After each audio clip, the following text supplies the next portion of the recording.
नमस्कार दर्शक बंधु मु दीप्तिमयी आपण देखुं आस्ट्रो संवाद जातक विचार कार्यक्रम। आज आम सहित अच्छा ज्योतिर्विद श्रीजुक्त कैलाश चंद्र दास।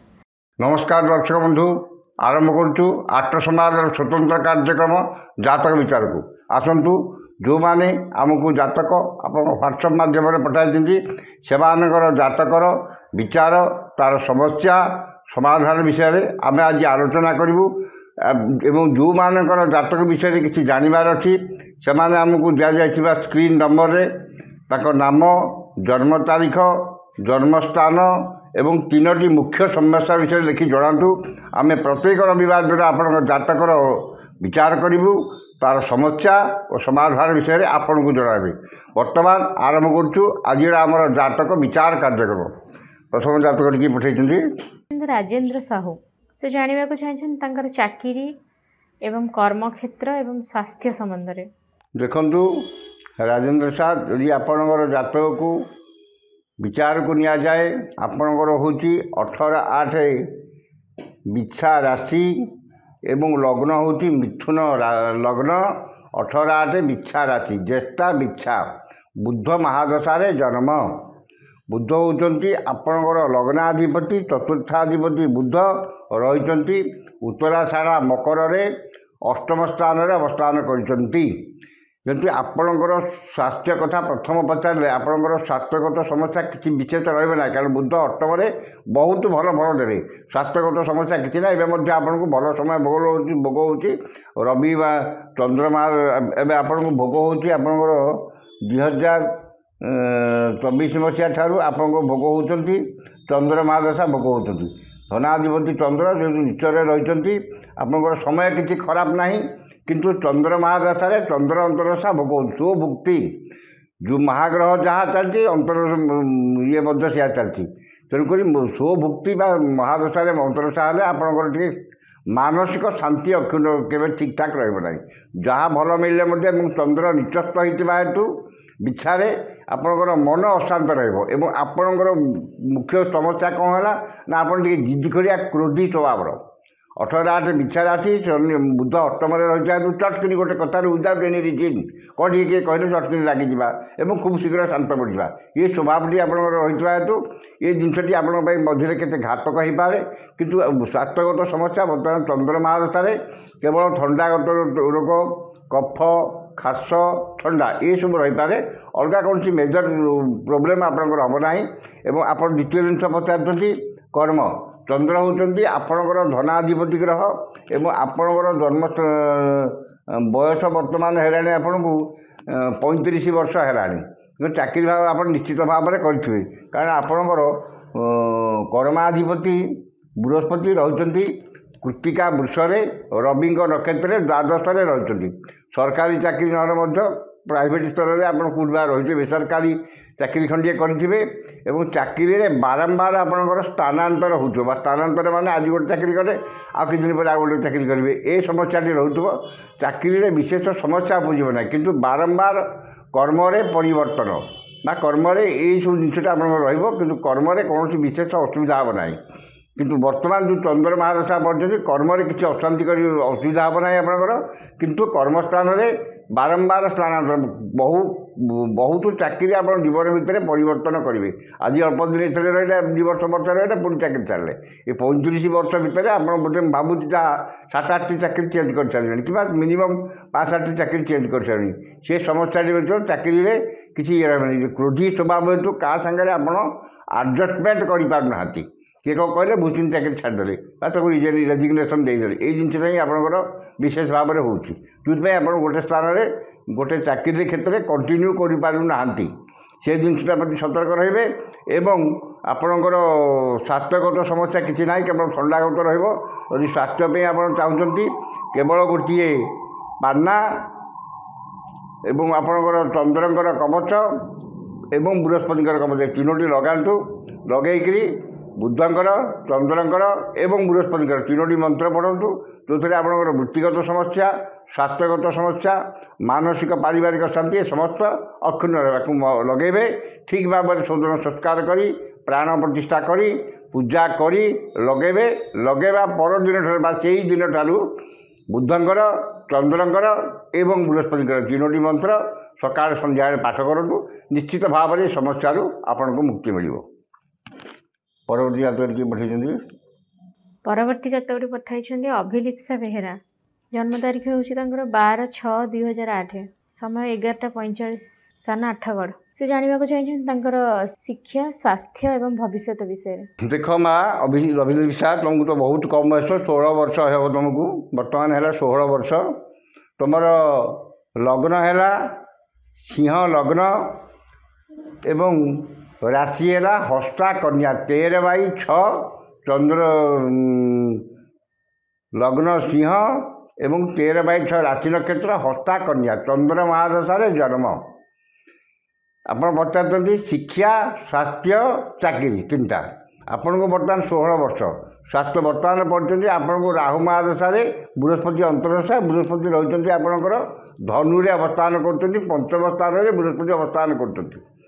ଯେହେତୁ ପଞ୍ଚମ ସ୍ଥାନରେ ଅବସ୍ଥାନ କରୁଛନ୍ତି, ଆପଣଙ୍କର ଟିକେ ଗ୍ୟାସ୍ ପ୍ରୋବ୍ଲେମ୍, ପେଟ କାଟି କାଟି ହେବା, ଖାଇବାକୁ ଇଚ୍ଛା ନ ହେବା, ଏଇ ଜିନିଷଟା ଟିକେ ହେବ। ସ୍ୱାସ୍ଥ୍ୟ ଟିକେ ଗଡ଼ବଡ଼ ହେବ। ଏବଂ ଯେହେତୁ ବିଦ୍ୟାସ୍ଥାନର ଅଧିପତି ଗ୍ରହ ବଳବାନ, ତେଣୁକରି ପାଠରେ ଆପଣଙ୍କର କୌଣସି ସମସ୍ୟା ରହିବନି। କିନ୍ତୁ ପଞ୍ଚମାଧିପତି ଅଷ୍ଟମାଧିପତି ଦୋଷଯୁକ୍ତ ହେଲେ ବୃହସ୍ପତି ଏବଂ ପଞ୍ଚମରେ ନିଜ ଘରେ ରହିଲେ ଏବଂ ମଧ୍ୟମ ବଳବାନ ଯିବା ଗୃହରେ ଅବସ୍ଥାନ କଲେ, ତେଣୁ ବିଦ୍ୟାରେ କିଛି ଅସୁବିଧା ହେବ ନାହିଁ। କିନ୍ତୁ ବିଦ୍ୟାସ୍ଥାନରେ ଆପଣଙ୍କର କ'ଣ ହେବ, ଗୋଟେ ବର୍ଷ ଡିସ୍କଣ୍ଟିନ୍ୟୁ କରିବା କିମ୍ବା ବ୍ୟାକ୍ କରିବା, ଏ ଜିନିଷଟା ହେବ। କିମ୍ବା ଗୋଟେ ପାଠ ଅଧା କରିକି ଆଉ ଗୋଟେ ପାଠକୁ ପଳେଇବା, ଏସବୁ ଜିନିଷ ସମସ୍ୟା ହେବ। କିନ୍ତୁ ପାଠରେ କିଛି ଅସୁବିଧା ନାହିଁ। ବର୍ତ୍ତମାନ ଆପଣଙ୍କୁ ପଚାରୁଛନ୍ତି ରାହୁ ମହାଦଶାରେ ବୃହସ୍ପତି ଅନ୍ତର୍ଦଶା 2024ରୁ 2026 ପର୍ଯ୍ୟନ୍ତ ରହିବେ। ରାହୁ ରହିଛନ୍ତି ଆପଣଙ୍କର ମକରରେ ଷଷ୍ଠ ସ୍ଥାନରେ ଅବସ୍ଥାନ କରୁଛନ୍ତି। ରାହୁଙ୍କର ପ୍ଲେସମେଣ୍ଟ ଠିକ୍ ଅଛି, କିନ୍ତୁ ରାହୁ ଯେହେତୁ ଷଷ୍ଠ ସ୍ଥାନରେ ରହିଲେ ଏବଂ ବୃହସ୍ପତି ଅନ୍ତର୍ଦଶା ଭୋଗରେ ରାହୁରେ ବୃହସ୍ପତି ଗୁରୁଚଣ୍ଡାଳ ଦୋଷକାରକ, ଇଏ ଭଲ ଫଳ ଦେବେ ନାହିଁ। ବରଂ ମନଟା ସବୁବେଳେ ଅସ୍ଥିର ରହିବ ଏବଂ ଠିକ୍ କେଉଁ ଟାଇମ୍ କେଉଁ କାମଟା କରିବା ଠିକ୍ ଏବଂ କେଉଁ କାମଟା କରିବା ଠିକ୍ ନୁହଁ, ସେଇଟା ଆପଣ କେବେ ଠିକ୍ କରିପାରିବେ ନାହିଁ। ଏବଂ ଉଚିତ କର୍ମରୁ ବିଚ୍ୟୁତ ହୋଇ ଅନୁଚିତ କର୍ମରେ ଆପଣ ଆଗ୍ରହ ରଖିବେ ଏବଂ ମନଟା ସବୁବେଳେ ଅସ୍ଥିର ରହିବ ଏବଂ ସମସ୍ତ କର୍ମରେ ଆପଣଙ୍କର ଗୋଟେ ନିଷ୍ପତ୍ତିଟା ଠିକ୍ ଠାକ୍ ରହିବ ନାହିଁ। ବୟସ ତ ବହୁତ କମ୍, ଯାହାର ମଧ୍ୟ ଆପଣ ବର୍ତ୍ତମାନ ସ୍ଥିତିରେ ଆପଣଙ୍କର କେଉଁଟା ଠିକ୍ କେଉଁଟା ଭୁଲ ଜାଣିପାରିବେନି। ପାଠ ପଢ଼ାରେ ଟିକେ ଡିଷ୍ଟର୍ବାନ୍ସ ହେବ, ହେଲେ ମଧ୍ୟ ବିଦ୍ୟାସ୍ଥାନରେ କୌଣସି ଅସୁବିଧା ହେବ ନାହିଁ। ଯେହେତୁ ବିଦ୍ୟାସ୍ଥାନର ଅଧିପତି ଗ୍ରହ ବୃହସ୍ପତି ନିଜ ଘରେ ବଳବାନ। ଶିକ୍ଷା, ସ୍ୱାସ୍ଥ୍ୟଗତ ସମସ୍ୟା ଆପଣଙ୍କୁ କେବଳ ସବୁବେଳେ, ଯେହେତୁ ଚନ୍ଦ୍ର ମହାଦଶାରେ ଜନ୍ମ ହୋଇଛନ୍ତି, ସେ ଥଣ୍ଡାଗତ ରୋଗ ଟିକେ ସବୁବେଳେ ଟିକେ ଥଣ୍ଡା ରହିବ, ଅଲଗା କୌଣସି ସମସ୍ୟା ହେବ ନାହିଁ।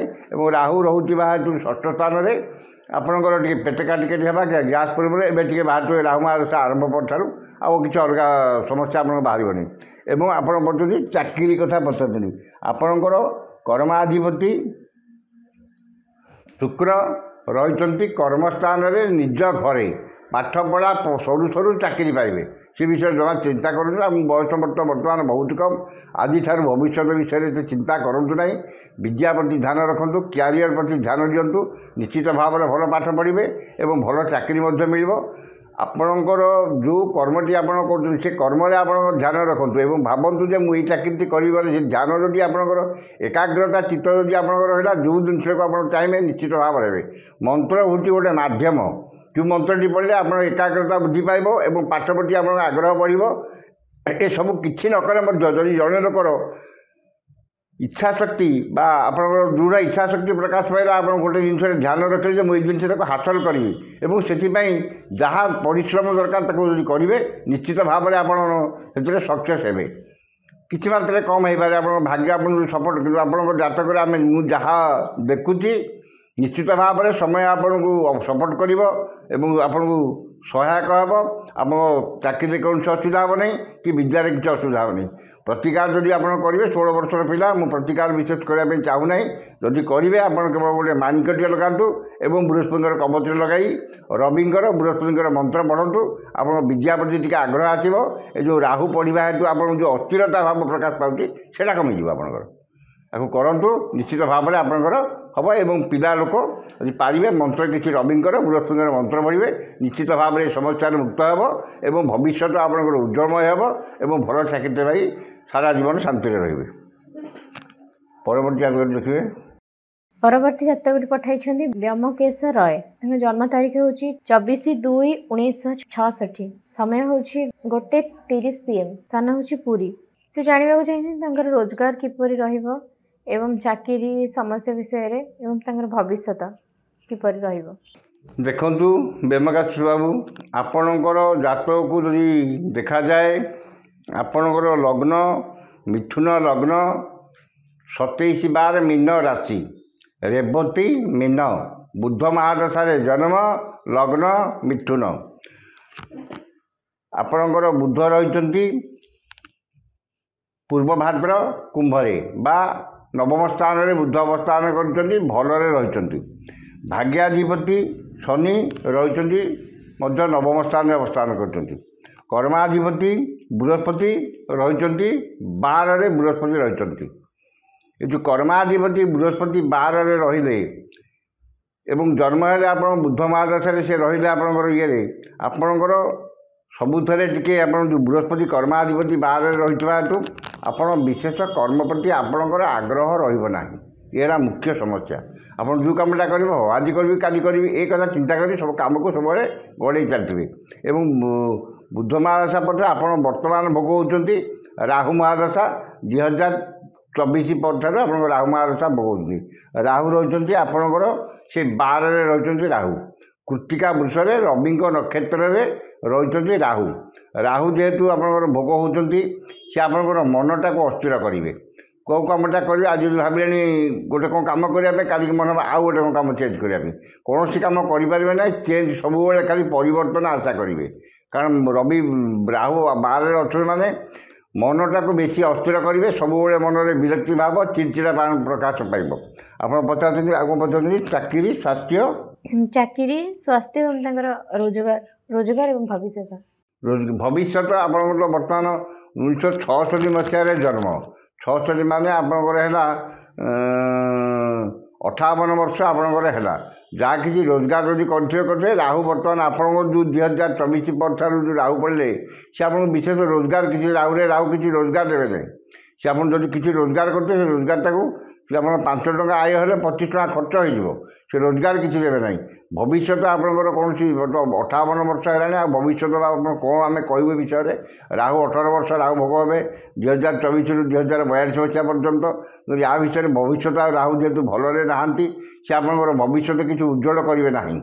12ରେ ରହୁଛନ୍ତି, ରାହୁରେ ଶନି, ରାହୁରେ ବୃହସ୍ପତି ଆସିଲା ପରେ, ରାହୁରେ ଶନି ଆସିଲା ପରେ ଆପଣଙ୍କର ଭବିଷ୍ୟତ ଭାବରେ ବା ଚାକିରି ବାକିରି କର୍ମସ୍ଥାନରେ କିଛି ଭାବରେ ନିଶ୍ଚିତ ଭାବରେ ଚେଞ୍ଜ ହେବ। ସେତେବେଳେ ପର୍ଯ୍ୟନ୍ତ 24ରୁ 27, 27ରୁ 30, 30 ପରେ ଆପଣ 2030 ପରେ ରାହୁରେ ଶନି ଆସିଲେ ଆପଣଙ୍କର ଗୋଟେ ଶୁଭଫଳ ମିଳିବ। କିନ୍ତୁ ତା ପୂର୍ବରୁ ଆପଣଙ୍କର ଏଇ 4-5 ବର୍ଷ ବିଶେଷ ଭଲ ଫଳ ନାହିଁ। ତେଣୁକରି ଆପଣ ସେ ପର୍ଯ୍ୟନ୍ତ ସତର୍କ ରହିବେ ବା ସେ ପର୍ଯ୍ୟନ୍ତ ଆପଣଙ୍କର ଭବିଷ୍ୟତ କଥା ଚିନ୍ତା କରନ୍ତୁ। ଯାହା ଅଛି ତାକୁ କଣ୍ଟିନ୍ୟୁଟି ରଖନ୍ତୁ। ଯେଉଁ ଚାକିରିରେ କିଛି ପଇସା ପାଉଛନ୍ତି ବା ଯାହା ମିଳୁଛି ସେତିକିରେ ସନ୍ତୁଷ୍ଟ ହୋଇ ଆପଣ କାମ କରନ୍ତୁ ଏବଂ ସେଇ କାମଟାକୁ ରଖନ୍ତୁ, ବଜାୟ ରଖନ୍ତୁ। ନହେଲେ ଆପଣ ଅସୁବିଧାରେ ପଡ଼ିବେ। କାରଣ ଆପଣଙ୍କର ଏ ସମୟରେ ଆପଣଙ୍କର ଯାହା ଆୟ କରିବେ ତା'ଠାରୁ ଅଧିକା ଖର୍ଚ୍ଚ କିଛି ହେଇଯିବ। ତେଣୁ ସେଇ ସମୟରେ ଚିନ୍ତା ନ କରି ଆପଣ ଯେଉଁଟା କରୁଛନ୍ତି, ଯେଉଁ ଛୋଟ ହେବା ମୋଟ ହେବା ଯେକୌଣସି କର୍ମ ଆପଣ କରୁଛନ୍ତି ତାକୁ ବଜାୟ ରଖନ୍ତୁ। ଆଉ କିଛି ନୂଆ କର୍ମ ପାଇଁ ଆପଣ ଚିନ୍ତା କଲେ ଆପଣ ଅସୁବିଧାରେ ପଡ଼ିବେ। ଯାହା କରୁଛନ୍ତି ସେୟାକୁ ଠିକ୍ ଠାକ୍ ରଖି ସେକୁ କିଛି ଠିକ୍ ଭାବରେ ପାଳନ କରିବେ। ତାକୁ ମନ ସ୍ଥିର କରି ସେ ମନରେ ସେ କର୍ମରେ ଧ୍ୟାନ ଦେଇ କରନ୍ତୁ, ନିଶ୍ଚିତ ଭାବରେ କିଛି ସଫଳତା ପାଇବେ। ଏ ଜାତକ ପାଇଁ ଯେହେତୁ ଆପଣଙ୍କର ବିଶେଷ କୌଣସି ଗ୍ରହର ଉଚ୍ଚ ଅବସ୍ଥାନ ନାହିଁ ଏବଂ ସମସ୍ତେ ଅସୁବିଧାରେ ଅଛନ୍ତି, ତେଣୁକରି ଆପଣ ଗୋଟିଏ ବୁଧଙ୍କର, ଗୋଟିଏ ଶନିଙ୍କର ଏବଂ ବୃହସ୍ପତିଙ୍କର ଏ ତିନୋଟି, ଗୋଟିଏ ପାନା, ଗୋଟିଏ ନୀଲମ କିମ୍ବା କାକା ନୀଲମ କିମ୍ବା ଆମେଥିଷ୍ଟ ଆକୁ ଲଗାନ୍ତୁ ଏବଂ ବୁଧଙ୍କର, ଶନିଙ୍କର, ବୃହସ୍ପତିଙ୍କର ତିନୋଟି ମନ୍ତ୍ର ପଢ଼ନ୍ତୁ ଏବଂ ଆକୁ ଠିକ୍ ଭାବରେ ଶୋଧନ ସଂସ୍କାର ପ୍ରାଣ ପ୍ରତିଷ୍ଠା କରି ଲଗାନ୍ତୁ, ମନ୍ତ୍ର ପଢ଼ନ୍ତୁ। ନିଶ୍ଚିତ ଭାବରେ ଆପଣଙ୍କର ଏ ଯେଉଁ ମାନସିକ ଅସ୍ଥିରତା, ଆଜି ଗୋଟେ କଥା ଚିନ୍ତା କଲେ କାଲିକା ଗୋଟେ କଥା ଚିନ୍ତା କରିବେ, ଏଇ ଜିନିଷଟା ଚେଞ୍ଜ ହୋଇଯିବ ଏବଂ ଆପଣଙ୍କୁ ଯାହାର ମଧ୍ୟ ଗୋଟେ ଭଲ କର୍ମଟିଏ ବା ଯେଉଁ କର୍ମଟି କରୁଛନ୍ତି ସେଥିରେ କିଛି ସୁଧାର ଆସିବ ବା ଆଉ କିଛି ପଇସା ଆପଣ ରୋଜଗାର କରିବେ। ତାକୁ ମାନନ୍ତୁ ଏବଂ ଆକୁ ଲଗାଇକି ମନ୍ତ୍ର ପଢ଼ନ୍ତୁ, ନିଶ୍ଚିତ ଭାବରେ ଭଲ ଫଳ ପାଇବେ ଏବଂ ଆପଣଙ୍କର ଜୀବନଟି ଶୁଭମୟ ହେବ।